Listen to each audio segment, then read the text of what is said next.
അല്ലുവിൻ്റെ ചോദ്യം കേട്ട് നന്ദു ഒന്ന് ഞെട്ടി.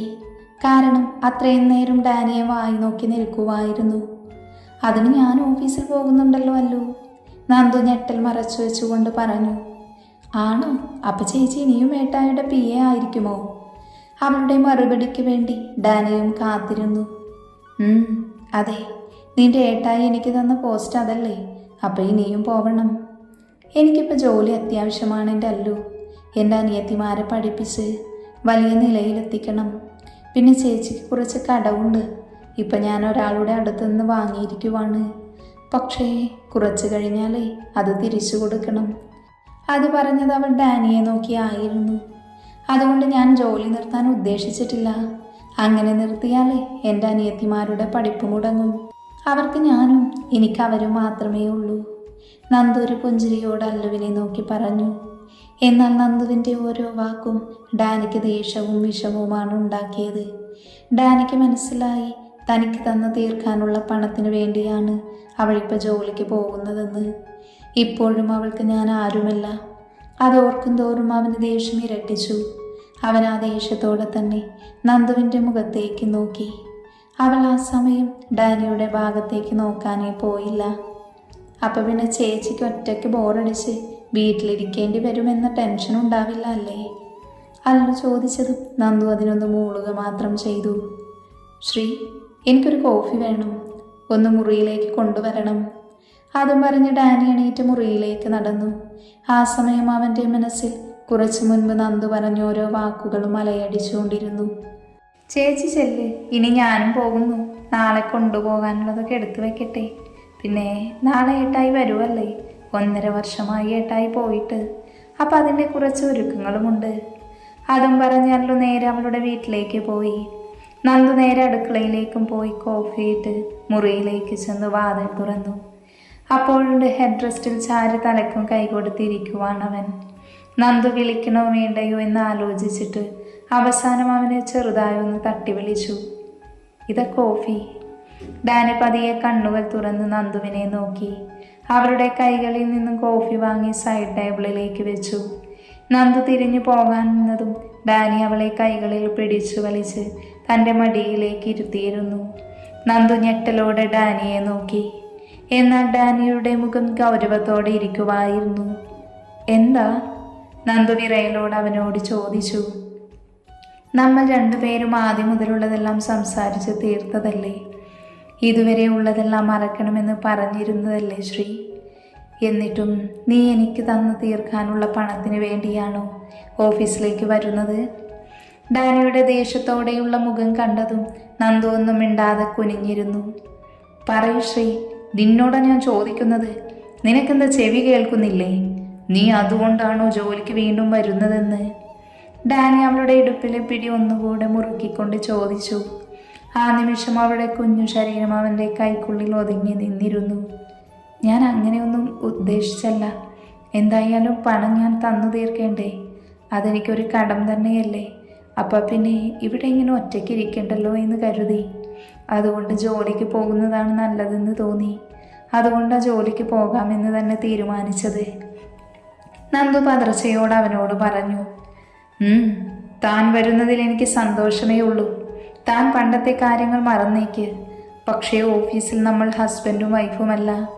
ഇപ്പം അത് അവിടെ ആരും അറിയുകയും വേണ്ട. മറ്റാരും എൻ്റെ വിവാഹത്തെപ്പറ്റി അറിഞ്ഞിട്ടുമില്ല.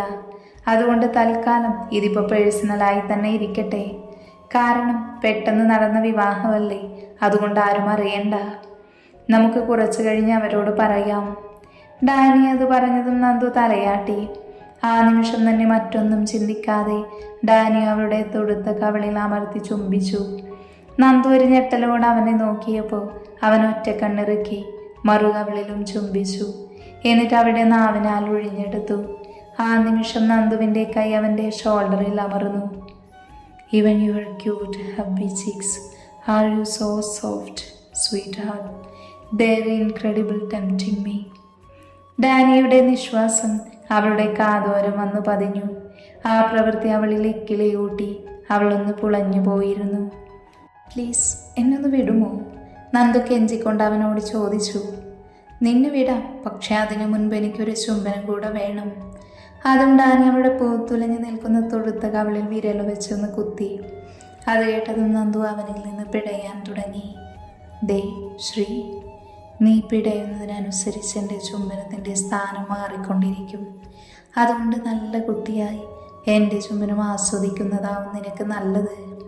ഡാനി അവളുടെ അതിരങ്ങളിലേക്ക് കൊതിയോടെ നോക്കിക്കൊണ്ടാണ് അവളോട് പറയുന്നത്. അത് മനസ്സിലാക്കി നന്ദു അവന് വിധേയയായി ഇരുന്നു കൊടുത്തു. അല്ലെങ്കിൽ ബുദ്ധിയില്ലാത്ത ചെക്കനാണ്, പറഞ്ഞ പോലെ ചെയ്ത് കളയുമെന്ന് അവൾക്ക് തോന്നിയിരുന്നു. അവളുടെ ദയനീയമായ ഇരുത്തം കണ്ട് ഡാനി ഒന്ന് ഊറിച്ചിരിച്ചു. എന്നിട്ട് അവളുടെ കവിളിൽ ഒന്ന് അമർത്തി കടിച്ചു. നന്ദു അറിയാതെ എരിവ് വലിച്ചു പോയി. എന്നാൽ ഡാനിയുടെ അടുത്ത പ്രവൃത്തിയിൽ നന്ദുവിൻ്റെ കണ്ണുകൾ മിഴിഞ്ഞു വന്നു. കടിച്ച ഭാഗത്ത് അവൻ നാവിനാൽ ഒഴിഞ്ഞെടുത്തുകൊണ്ട് അതിങ്ങൾ കൊണ്ട് വലിച്ചു നുണഞ്ഞു. നന്ദു കണ്ണുകൾ രണ്ടും മുറുക്കെ അടച്ച് അവനിലെ പിടി ഒന്നുകൂടെ മുറുക്കി. Baby, don't be like this. I am beginning to lose myself control. അവളുടെ ഇരുത്തം കണ്ട് ഡാനി പ്രണയാർദ്രമായി അവളോട് പറഞ്ഞു. ഇത് കേട്ട് നന്ദു കണ്ണുകൾ പെട്ടെന്ന് വലിച്ചു തുറന്നു. പക്ഷേ ആ നിമിഷം അവൾക്ക് ഡാനിയുടെ മുഖത്തേക്ക് നോക്കാൻ കഴിയുന്നുണ്ടായിരുന്നില്ല. ഡാനിയുടെ ഒരു കൈ അവളുടെ കവിളിലെ തൻ്റെ ഉമിനീരിനെ തുടച്ചു മാറ്റിയിരുന്നു. പെട്ടെന്ന് ഡാനിയുടെ കൈകൾ അയഞ്ഞതും നന്ദു വേഗം അവനിൽ നിന്ന് എഴുന്നേറ്റു മാറി വാഷ്റൂമിലേക്ക് ഓടി. അവളുടെ ഓട്ടം കണ്ട് ഡാനി പുഞ്ചിരിയോടെ ബെഡിലേക്ക് കിടന്നു. എൻ്റെ ശ്രീ, നീ എപ്പോഴും എൻ്റെ കൂടെ വേണമെന്ന് ആഗ്രഹിക്കുക പെണ്ണെ. നീ എന്നെ തനിച്ചാക്കി പോവില്ലല്ലോ. എൻ്റെ കൂടെ എൻ്റെ നിഴലായി വേണം. അത്രയും നിന്നെ ഞാൻ പ്രണയിക്കുന്നുണ്ട് ശ്രീ. നിനക്കും എന്നോട് ഇഷ്ടമുണ്ട് എന്ന് എനിക്കറിയാം. പക്ഷേ നീ പുറത്ത് കാണിക്കാതിരിക്കുവാണെന്നും എനിക്ക് മനസ്സിലായി. നീ തന്നെ അത് എന്നോട് പറയൂ. ആ ദിവസത്തിനു വേണ്ടിയുള്ള കാത്തിരിപ്പിലാണ് ഞാൻ. നീ എൻ്റെ ജീവിതത്തിൽ വന്നതോടെ എനിക്കൊരുപാട് മാറ്റങ്ങൾ വന്നിട്ടുണ്ട്. നിന്നോട് മാത്രം എനിക്ക് എൻ്റെ ദേഷ്യം കാണിക്കാൻ വയ്യ. നിന്റെ കണ്ണ് നിറയുന്നത് എന്നെ വല്ലാതെ തളർത്തുന്നു പെണ്ണെ. അത്രയും നീ എൻ്റെ ഒരു ഭാഗമായിട്ടുണ്ട്. അതുകൊണ്ട് ഒരിക്കലും നിന്നെ ഞാൻ ആർക്കും വിട്ടുകൊടുക്കില്ല ശ്രീ.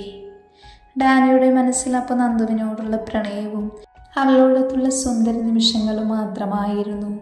ഇതേ സമയം നന്ദു മനസ്സിലും അവനെക്കുറിച്ചായിരുന്നു ചിന്തിച്ചിരുന്നത്. എത്ര താൻ ഓടി ഒളിക്കാൻ ശ്രമിച്ചാലും അയാളിൽ തന്നെ താൻ അടിമപ്പെട്ടു പോകുവാണല്ലോ ഈശ്വര. അദ്ദേഹത്തിനോട് വല്ലാത്തൊരു ഇഷ്ടം തൻ്റെ മനസ്സിലുണ്ട് എന്നവൾക്ക് ബോധ്യമായതാണ്. പക്ഷേ അതിന് പുറത്തേക്ക് കൊണ്ടുവരാൻ അവൾ ആഗ്രഹിക്കുന്നില്ല. അത് വേറൊന്നും കൊണ്ടല്ല, ഡാനിക്ക് താൻ ചേരില്ല എന്ന തോന്നൽ മാത്രമാണ് അതിന് പുറകിൽ. പക്ഷെ ചില നിമിഷങ്ങളിൽ അവളിൽ നിന്ന് കൈവിട്ട് പോകുന്നത് പോലെ തോന്നുന്നുണ്ട്. എൻ്റെ ഈശ്വര, എനിക്ക് വേദന തരാനാണെങ്കിൽ ആദ്യമേ എന്നെ അതിൽ നിന്നും തടയണേ. എനിക്കൊരുപാട് കടമകളുണ്ട്, അതിനൊന്നും ഒരു തടസ്സമാകരുതേ. അങ്ങനെ ഒരുപാട് ചിന്തകൾ അവളുടെ മനസ്സിലൂടെ കടന്നുപോയി. കുറച്ച് കഴിഞ്ഞതും അവളൊന്ന് ചെറുതായിട്ട് ഫ്രഷായി പുറത്തേക്ക് ഇറങ്ങി. അപ്പോഴേക്കും ഡാനി ഉറങ്ങിയിരുന്നു. അങ്ങനെ ദിവസങ്ങൾ മാറ്റമില്ലാതെ കടന്നുപോയിക്കൊണ്ടിരുന്നു. നന്ദു ഡാനിക്കൊപ്പം ഓഫീസിലേക്ക് പോകുന്നത് കൊണ്ട് എപ്പോഴും തിരക്ക് തന്നെയായിരുന്നു. ഈ സമയം അത്രയും ജനിയും സാറയും നന്ദുവിനോട് യാതൊരു പ്രശ്നത്തിനും പോയിരുന്നില്ല. നന്ദു അമ്മച്ചിയുമായി നല്ലൊരു ബന്ധം സ്ഥാപിച്ചെടുത്തു. ഇപ്പോൾ അമ്മച്ചിയുടെ മുന്നിൽ അവൾ ചെറിയൊരു കാന്താരിയാണ്. അമ്മച്ചിയെ ചിരിപ്പിക്കാനും സന്തോഷിപ്പിക്കാനും അവൾ എപ്പോഴും സമയം കണ്ടെത്താറുണ്ട്. അതുകൊണ്ട് ഡാനിയുടെ ഉള്ളിലെ പ്രണയം കുറച്ചുകൂടെ ദൃഢമായിക്കൊണ്ടിരുന്നു. ഡാനിയുടെ അടുത്ത് നിന്ന് എപ്പോഴും ഒരകലം പാലിക്കാൻ നന്ദു ശ്രമിച്ചിരുന്നു. എവിടെ ചെക്കനുണ്ടോ വിടുന്നു. അമ്മച്ചിയെ ഇടയ്ക്കൊക്കെ ഡാനിയുടെ സഹായത്തോടെ വീൽ ചെയറിലിരുത്തി മുറ്റത്തേക്ക് കൊണ്ടുപോകാറുണ്ട് നന്ദു. അതെല്ലാം അമ്മച്ചിയിൽ സന്തോഷം നിറച്ചു. സാറ നന്ദുവിനോട് സ്നേഹത്തോടെ പെരുമാറുന്നത് പോലെ നന്നായി അഭിനയിക്കുന്നുണ്ടായിരുന്നു. എന്നാൽ നന്ദു സാറയുടെ സ്നേഹം സത്യമാണെന്ന് കരുതി അവരെ മനസ്സ് തുറന്ന് സ്നേഹിക്കുകയായിരുന്നു. ഇത് കാണുന്ന ഡാനിക്കും സന്തോഷമായിരുന്നു. നന്ദുവും ഡാനിയും നല്ല സുഹൃത്തുക്കളായി മുന്നോട്ട് പോയി. ഡാനിയുടെ മനസ്സിൽ അവൾ അവൻ്റെ ജീവനായിരുന്നു. ഇരുവരും ഇപ്പോൾ നല്ല രീതിയിൽ സംസാരിക്കുകയും കാര്യങ്ങൾ പങ്കുവെക്കുകയും ചെയ്യാറുണ്ട്. കാരണം ഏറ്റവും കൂടുതൽ സമയം നന്ദു ഡാനിയോടൊപ്പമാണുള്ളത്. അങ്ങനെ ഒരു ദിവസം രാവിലെ ഓഫീസിലേക്ക് പോകാൻ ഒരുങ്ങിയിറങ്ങിയതാണ് നന്ദു. ഒരടിപൊളി റെഡ് ആൻഡ് ബ്ലാക്ക് കോമ്പിനേഷൻ വരുന്ന സാരിയായിരുന്നു വേഷം. അത് നന്നായിട്ട് അവൾക്ക് ചേരുന്നുണ്ടായിരുന്നു. ഡാനി താഴേക്ക് ഇറങ്ങിപ്പോയി. അതുകൊണ്ട് തന്നെ എല്ലാം കഴിഞ്ഞ് നന്ദുവും താഴേക്ക് പോയി. സ്റ്റെപ്പ് ഇറങ്ങി താഴേക്ക് വരുന്ന നന്ദുവിനെ കണ്ട് ഡാനി വാ തുറന്നിരുന്നു. അത്രയും ഭംഗിയായിരുന്നു ആ സാരിയിൽ അവളെ കാണാൻ. ടേബിളിൽ ഇരുന്ന സാറയും ജനിയും അവളെ കുശുമ്പോടെ നോക്കി. അവരുടെ ഉള്ളിൽ അവളോടുള്ള ദേഷ്യവും വെറുപ്പും ഓരോ ദിവസവും കൂടിക്കൊണ്ടിരുന്നു. അതുകൊണ്ട് തന്നെ അവളെ ഒന്ന് പുച്ഛിച്ചുകൊണ്ട് അവർ ഫുഡിൽ കോൺസെൻട്രേറ്റ് ചെയ്തു. ഡാനിയുടെ കണ്ണുകൾ അവളുടെ ഉടലാകെ ഓടി നടന്നു. അവളെ ടൈറ്റായി ഒന്ന് കെട്ടിപ്പിടിക്കാൻ കൊതിച്ചുപോയി അവൻ. ആ നിമിഷമാണ് കോളിംഗ് ബെൽ മുഴങ്ങിയത്. അപ്പോഴാണ് ഡാനി നന്ദുവിൽ നിന്ന് കണ്ണുകളെ പിൻവലിച്ചത്. ആരായിരിക്കുമെന്നോർത്ത് അവൻ തന്നെ ഡോറ് തുറന്നു. അപ്പോഴാണ് ഇളിച്ചുകൊണ്ട് നിൽക്കുന്ന ആൽവിനും അല്ലുവും. ഡാനി രണ്ടുപേരെയും ഒന്ന് ഇരുത്തി നോക്കി. ഡാനി, അവനെ വിളിച്ചുകൊണ്ട് ആൽവി വന്ന് ഡാനിയെ കെട്ടിപ്പിടിച്ചു. നീ എപ്പോൾ എത്തിയടാ? ഡാനി അവനോട് ചോദിച്ചു. ഞാൻ പുലർച്ചെ എത്തി, ഒന്ന് ഉറങ്ങി എണീറ്റു. എന്ന് വാ, ബ്രേക്ക്ഫാസ്റ്റ് കഴിക്കാം. അതും പറഞ്ഞ് അവരകത്തേക്ക് വിളിച്ചു. എന്നാലും ആൽവി, നീ വരുമെന്ന് പറഞ്ഞ് ഇവൾ എത്ര ദിവസമായെന്ന കോളേജിൽ പോവാതെ ലീവ് എടുത്ത് നിൽക്കുന്നു, മടിച്ചി. അതും പറഞ്ഞ് ഡാനി അല്ലുവിൻ്റെ തലയിലൊന്ന് കൊട്ടി. പോയേട്ടായി, ഞാൻ മിണ്ടൂല. അതും പറഞ്ഞ് അല്ലു നന്ദുവിൻ്റെ അടുത്തേക്ക് മാറി നിന്നു. അത് ഡാനി, എനിക്ക് പറഞ്ഞ ദിവസം പോരാൻ പറ്റിയില്ല. വീണ്ടും നീണ്ടുപോയി ദിവസം. ഇവിടെ വരെ എത്തി. ആടാ, അല്ലു പറഞ്ഞിരുന്നു. നീ വാ. എൻ്റെ പൊന്നു ഡാനി, നിന്റെ പെണ്ണിനെ ഒന്ന് പരിചയപ്പെടുത്തി താടാ. അത് കേട്ടതും അവനൊന്ന് ചിരിച്ചു. എന്നാൽ അതിന് മറുപടിയായി അല്ലുവാണ് പറഞ്ഞത്. എൻ്റെ ചേച്ചിയെ ഞാൻ പരിചയപ്പെടുത്തി തരാം. ഏട്ടായി, ഇതാണ് ഞാൻ എപ്പോഴും പറയാറുള്ള എൻ്റെ ചേച്ചി. അല്ലു നന്ദുവിനെ ആൽവിനെ പരിചയപ്പെടുത്തി കൊടുത്തു. ഹായ് നന്ദു, ഞാൻ എനിക്കറിയാം, അല്ലു പറഞ്ഞിട്ടുണ്ട്. അവനെ പറഞ്ഞ് മുഴുവനാക്കാൻ സമ്മതിക്കാതെ നന്ദു പറഞ്ഞു. ഓ, ഇവളെൻ്റെ ഇൻട്രോ ആകെ കുളമാക്കിയല്ലേ. ആൽവി അല്ലുവിനെ നോക്കി പറഞ്ഞു. ഒന്ന് പോടാ ഏട്ടായി. അവനെ പുച്ഛിച്ചുകൊണ്ട് അല്ലു ഫുഡ് കഴിക്കാനിരുന്നു. ഇവളെ ഇന്ന് ഞാൻ. അത് പറഞ്ഞ് നന്ദുവും ആൽവിയും കുറച്ച് സമയം സംസാരിച്ചു നിന്നു. അത് കഴിഞ്ഞ് നന്ദുവും ആൽവിയും ഫുഡ് കഴിക്കാനായി പോയി. ആ കുറഞ്ഞ സമയം കൊണ്ട് തന്നെ ആൽവിയും നന്ദുവും നന്നായി കൂട്ടായിരുന്നു. അല്ലുവിനെ പോലെ ഒരു കുറുമ്പിയാണ്, പക്ഷേ സാഹചര്യം കൊണ്ട് മാറിയവളാണെന്ന് അവന് മനസ്സിലായി. എന്ത് സാറാൻറ്റി, മരുമകൾ വന്നപ്പോൾ നമ്മളെ ഒന്നും പറ്റില്ല അല്ലേ? ആൽവിയോട് മിണ്ടാതിരിക്കുന്ന സാറയെ നോക്കി ആൽവി പറഞ്ഞു. ഏയ് അതല്ല മോനെ, നിങ്ങൾ സംസാരിക്കുവല്ലേ, അപ്പം അത് കഴിയട്ടെ എന്ന് കരുതി. അവനൊന്ന് മൂളുക മാത്രം ചെയ്തു. അമ്മച്ചി ഉറങ്ങുമായിരിക്കുമല്ലേ? അല്ലടാ, അമ്മ ഇപ്പം എണീറ്റിട്ടുണ്ടാവും. ബ്രേക്ക്ഫാസ്റ്റ് കഴിച്ച് മരുന്ന് കുടിക്കാനുള്ളതല്ലേ? ആ, അത് ശരിയാ. എന്തായാലും ഇത് കഴിയട്ടെ, എന്നിട്ട് പോവാം. അല്ലട ഡാനി, എവിടെ നമ്മുടെ പപ്പയും സാമും? കാണാനില്ലല്ലോ. ആ, അത് ഞാൻ പറയാൻ മറന്നു. അവർ രണ്ടും ഓഫീസിലെ ചെറിയൊരു ആവശ്യത്തിനായി ബാംഗ്ലൂരിൽ പോയതാ. ഇന്നോ നാളെയോ വരുമായിരിക്കും. ഞാൻ പോവാമെന്ന് പറഞ്ഞപ്പോൾ രണ്ടുപേരും എന്നെ സമ്മതിക്കണ്ടേ? എൻ്റെ വിവാഹം ഇപ്പം കഴിഞ്ഞതല്ലേ ഉള്ളൂ, അതുകൊണ്ട് നീ പോരണ്ട, ഞങ്ങൾ പോയാൽ മതി എന്ന് പറഞ്ഞ് അവർ പോയി. അതും ശരിയാ. അങ്ങനെ അവർ ഫുഡൊക്കെ കഴിച്ചു. സാറയും ജനയും നേരെ റൂമിലേക്ക് പോയി. ഡാനി, ഇന്ന് നിനക്ക് ഓഫീസിൽ പോണോടാ? നമുക്കൊന്ന് കറങ്ങാൻ പോയാലോ? ആൽവി ചോദിച്ചതും അവൻ നന്ദുവിനെ നോക്കി. എവിടെ? പെണ്ണവൻ്റെ ഭാഗത്തേക്ക് നോക്കിയില്ല. നമുക്ക് നാളെ പോവാടാ, ഇന്ന് കുറച്ച് അർജൻറ്റുണ്ട്. ഓക്കെ, അങ്ങനെയാണെങ്കിൽ നമുക്ക് പിന്നെ നോക്കാം. ആൽവി അമ്മച്ചിയെ കാണാനായി പോയി. കുറച്ച് സമയം അമ്മച്ചിയോട് സംസാരിച്ചിരുന്നു. നന്ദൂട്ടി, എങ്ങനെയുണ്ട് നിന്റെ കലിപ്പൻ ഭർത്താവ്? ആൽവിയുടെ ആ വിളി ഡാനിക്ക് തീരെ അങ്ങ് ബോധിച്ചില്ല. അവൻ ദേഷ്യത്തോടെ ആൽവിയെ നോക്കി. നന്ദു അതിന് മറുപടി ഒന്നും പറയാതെ ഒന്ന് ചിരിക്കുകയാണ് ചെയ്തത്. അതുകൂടെയായതും അവൻ്റെ കളി കൂടിയതേ ഉള്ളൂ. എൻ്റെ ഏട്ടായിക്ക് അറിയായിട്ടാ. ഡാനിയേട്ടൻ ചേച്ചിയോട് ദേഷ്യമൊന്നും കാണിക്കാറില്ല. എപ്പോഴും റൊമാൻസ് ആയിരിക്കും. അതും എൻ്റെ മുന്നിൽ നിന്ന് വരെ ഉണ്ട്. രണ്ടുപേരും കരുതുന്നതേ ഞാനതൊന്നും കാണാറില്ല എന്നാണ്. അല്ലു അവരെ രണ്ടാളെയും നോക്കി ഇളിച്ചുകൊണ്ട് പറഞ്ഞതും നന്ദു ആകെ ചമ്മി നാറി. ഡാനിക്ക് പിന്നെ അതൊന്നും ഒരു പ്രശ്നമല്ലല്ലോ. നീ എന്താടി അവരുടെ സ്വർഗത്തിലെ കട്ടുറുമ്പാണോടി? നീ ചെറിയ കുട്ടിയാ, വലിയ കാര്യത്തിലൊന്നും കയറി ഇടപെടാൻ നിൽക്കേണ്ട, കേട്ടല്ലോ? അല്ലുവിൻ്റെ ചെവിയിൽ പിടിച്ചുകൊണ്ട് ആൽവി പറഞ്ഞു.